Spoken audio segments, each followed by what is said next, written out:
In this lesson, we're going to be creating a combo guessing game. So with a dynamic number of items that we can use for the dials of the combo. So we can change it to 4 or whatever value we want, and that will show the number of dials for the game. So the gameplay starts with a start game button and a message to the user, click button to start game. So you start the game, you get a message that says guess the combo, adjust the dials, and we have an option to check the answer. So all the dials are interactive, so we can move them up or down. And then when we do the check answer, it's going to give us either a green if we've got it correct, a red if we've guessed too low, and a blue if we've guessed too high. So check answer again, so it looks like we've gone too high, so it's blue.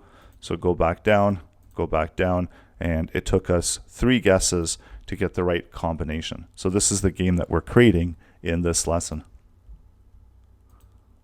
Go ahead and open up your editor, create a file. I'm going to call this one combo.html.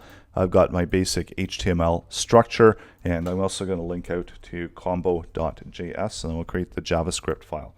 So create the new file and save it within the same folder as you've got your combo.html. And then this is where we can write the JavaScript.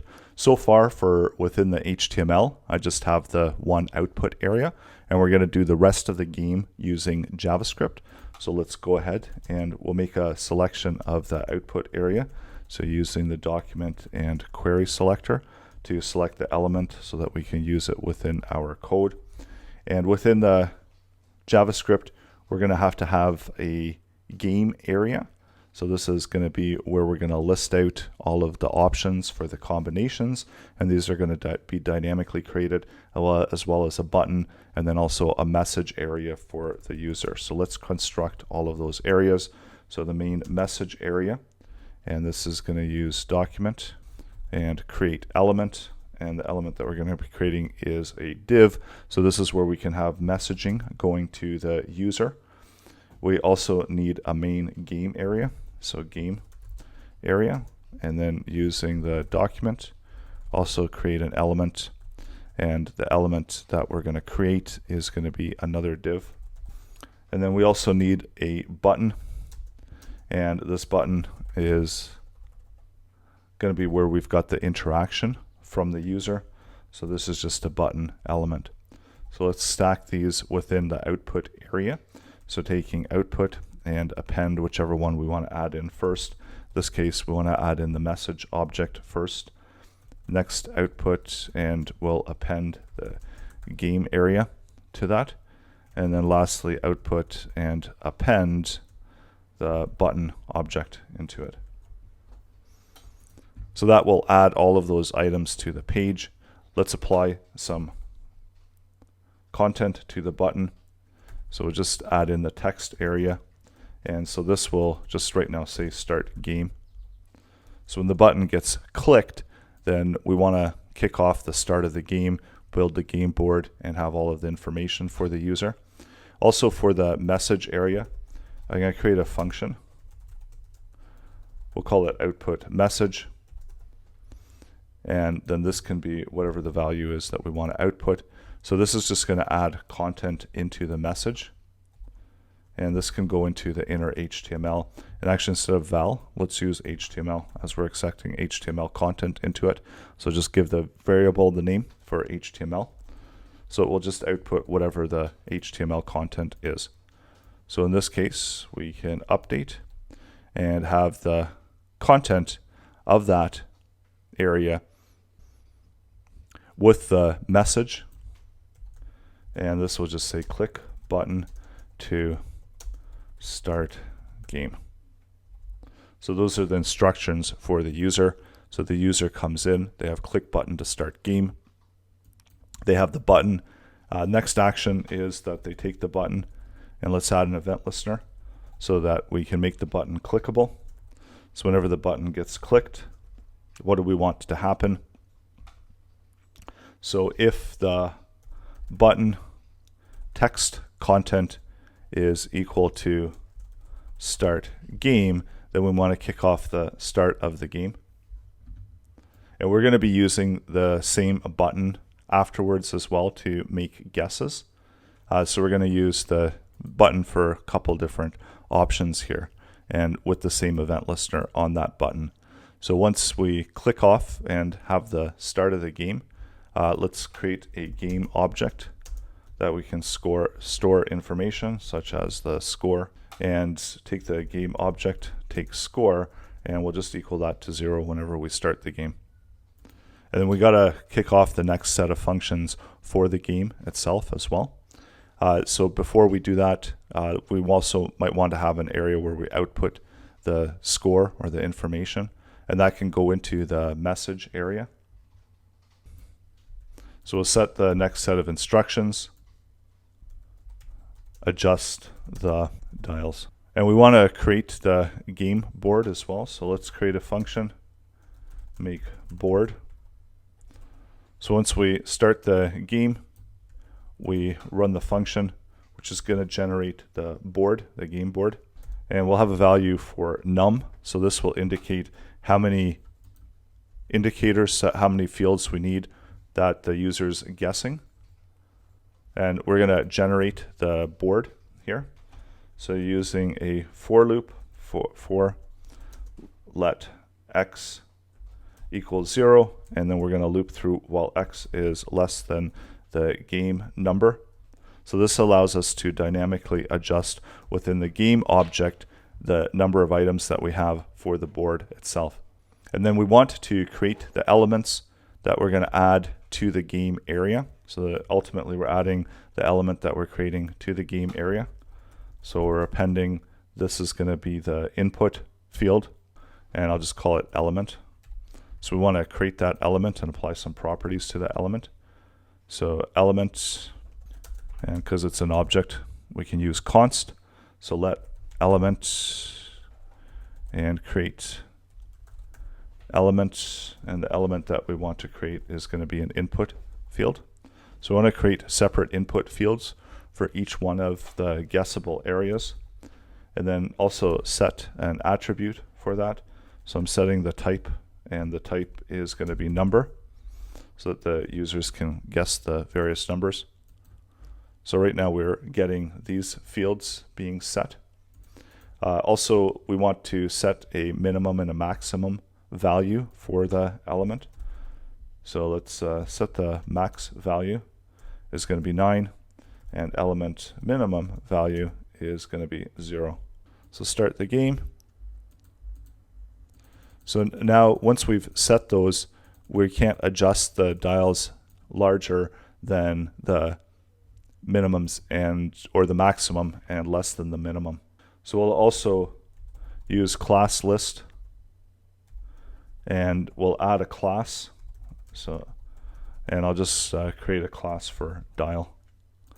So going up to the style sheets, let's create those dials. So set a width, and how about we do 50 pixels for the width, border radius, and do 20 pixels for that. So see what that looks like. We'll also do a text align, and center align the text, maybe add a little bit of padding around it. See what that looks like. And so now we've got these as our essentially our dials. And also let's do the font size, and we'll make it slightly bigger. And we'll also probably change the size of the container. So we might want to make it slightly wider, so go to 60 pixels. So this allows us to have this type of effect for the dial, and once we've created it, so next up we need to get a value. So this is going to be a hidden value, and this is going to be contained within the element object. So whatever we want for the correct value. And we'll do math floor, and then math random, and multiply math by 10. So that will give us a number from 0 to 9 as we're using math floor. So that's going to keep the correct number. And then we'll also set a value for the element. So the default value will just be 0. or if we want, we can do a default value of 5. So it's roughly around halfway there. So the user can either move it up or down. And then lastly, once we've created it, we're appending it to the main parent element. So that's our basic game board created. So next up, we want to update the button. So once we start the game, we want the button to indicate the value that we have, that instead of start game, it should have guess. So it should say check answer. So start game, check answer. I'm also going to apply a style to the game, or to the button. So button class list, add, and the class that we're going to add is a button. Make it look a little bit better. Let's go back into the styling and apply a little bit of styling to the button element. So we can set a width of 200 pixels. Let's add some padding of 15 pixels, and we'll make a larger font size. We'll do a background color, and how about we just set it to black, and the color of the text on the button can be white. So we got start game, check answer, and actually let's make it slightly wider. And also for the parent itself, for the output area, we'll set a width of 80%, and that way we can adjust the button to be whatever, 100%. And do a margin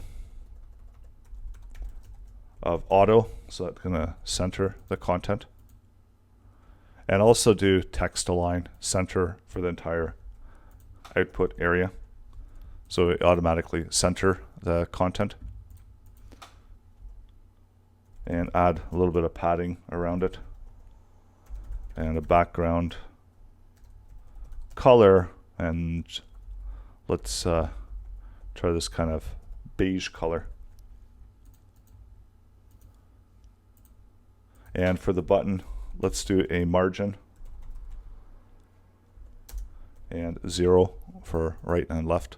So that adds a little bit more spacing there. And then as well for the dials, let's add a little bit of margin. So just do 5 pixels of margin there. And maybe we want to do just 5 pixels all around. And also for the message area, let's apply a class of message. So we can apply a little bit of styling to the message area as well, so it stands out a little bit more. And of course, you could do this as a separate style sheet if you want as well. So let's do a background color, and how about we select this orangey color, and color, maybe we want to do the text white. So font family, so the message can maybe be slightly different than the rest of the text. Let's see what that looks like. And also make the font size slightly larger as well. And I think that was a little bit too wide. So there we go. So now we've got the message area. We've got the ability to guess and adjust the input values. We've got a button that's checking to see. So we want, next up, we want to be able to check the answer. So else if, and if the button text content says check answer, then we want to do a loop through of those items and check the answer of the values. So let's create a function that's going to check the answer that we can run, check. And we'll run this function if the check answer button is clicked. So what we want to do is we want to run through and get the combos using the document and query selector. So we can use query selector all for this. So it's going to select all of the elements that we currently have available that have the inputs.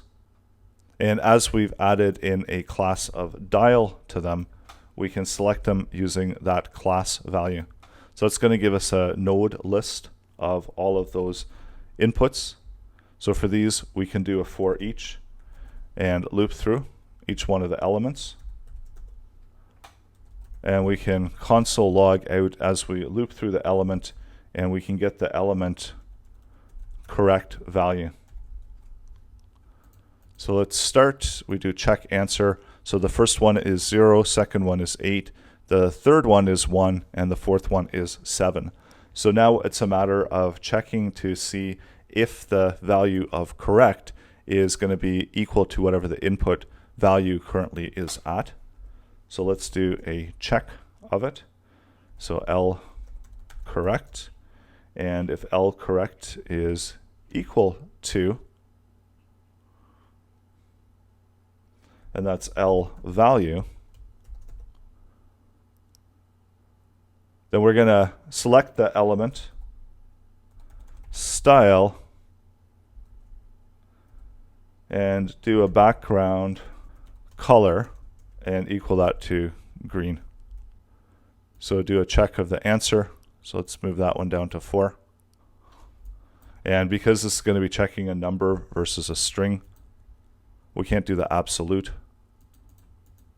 So now once we select it, it's going to go green like that. So that's only if it's correct. And then we'll add in the other conditions. So if the correct is larger than the element value, then that means that we're going to send another color there, but we do red. And then lastly, and the last option there, if the correct is less than the element value, then we can set the color to be blue. And we'll take the element style color and equal that so that the font is white. So do a check. So it looks like we got 2 correct. So red means that it's higher. So we need to go higher. Blue means that we need to go lower. And that's how we can make the guesses. And then once we've got all of them correct, that means that the game is over. So let's track that as well. So let winners and equal that to 0. So only if it's green, then we add to winners. And then once we've done this, we can do a final check. And actually, I'm going to pull this out of the for each loop so that it's on the parent. And that means that after we've run the for each loop, we'll have a value for winners. And if we've got 4 correct out of 4 possible options, then that means that we've completed the game. So we can do a check to see if winners is equal to, and this has to equal the number of items within the combo's length in the node list. So take that length, and that means that we've got them all correct, so that we've actually won the game. And then this would run a function, game over. And we'll create the game over function so we can handle all the game over actions within this one function. So for right now, it's just going to log out to the console game over and save that. So let's see what happens. And I'm actually going to adjust the number of items to guess to 2. Start. So we can do the check. So because they're red, that means that they are too low, that we have to go higher. And once we've got it correct, we get the game over being run. So that means that we can run the game over functionality. And if it's not, then what we'll do is we'll just put out a message to the user. So we launch the output message, and this message can just say game over. And this message will say, and I'm going to use the backticks for the template literals, and it'll say you got, and then whatever we've got for the value of winners.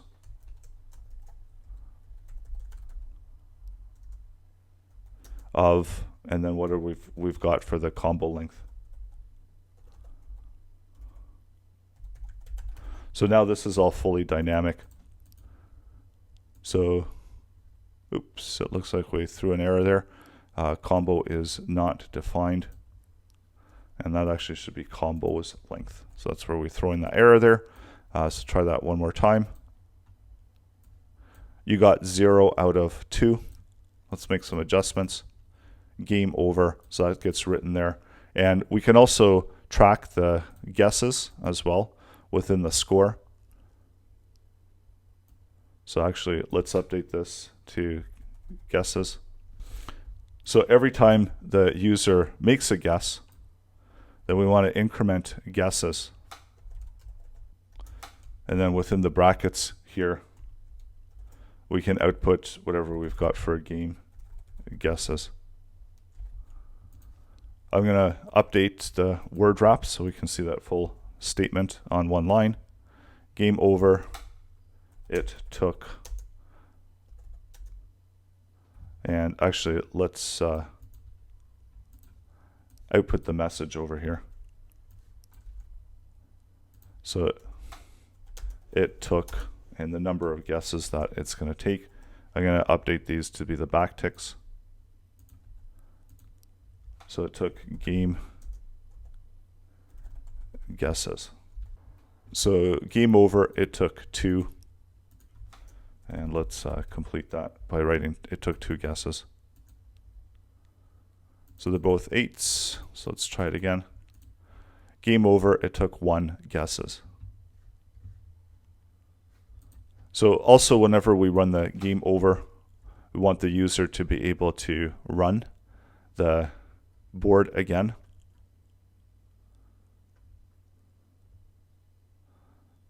So we're going to clear out the game. And actually we're going to update the content for the button context to be start game. And just make sure that it's case sensitive. So we've got uppercase there. We've got it capitalized. So once we guess correctly, then we can start the game again. And what we need to do when we start the game is we need to clear out the game area. So we have an option here that we can actually clear out the game area if we want whenever the game is over. Or we can clear out the game area when we start the new game. So how about we add it into where we're starting the game area. And actually it would make the most sense whenever we're making a new board that we take game area and update the inner HTML just to be blank. So try playing through it a few times. Make sure that it's working as expected. So game over, it took 1 guesses. Start the game, guess the combo, adjust the dials. So let's try that again where we're adjusting the dials. Game over, it took 1 guesses. So it's tracking the number of guesses that we have. So game over, it took 7 guesses. So we're able to restart the game successfully. So now we can adjust the number of dials that we want. So if we wanted 5 dials, just make sure that that works okay. And within the size of the board, so make sure that we've got enough screen size for it. So if we want to go with 5 dials, we can do that as well. And so they're all going to work independently. So we're able to play through the game with dynamic number of dials for each one. I'm going to clean up some of the code here.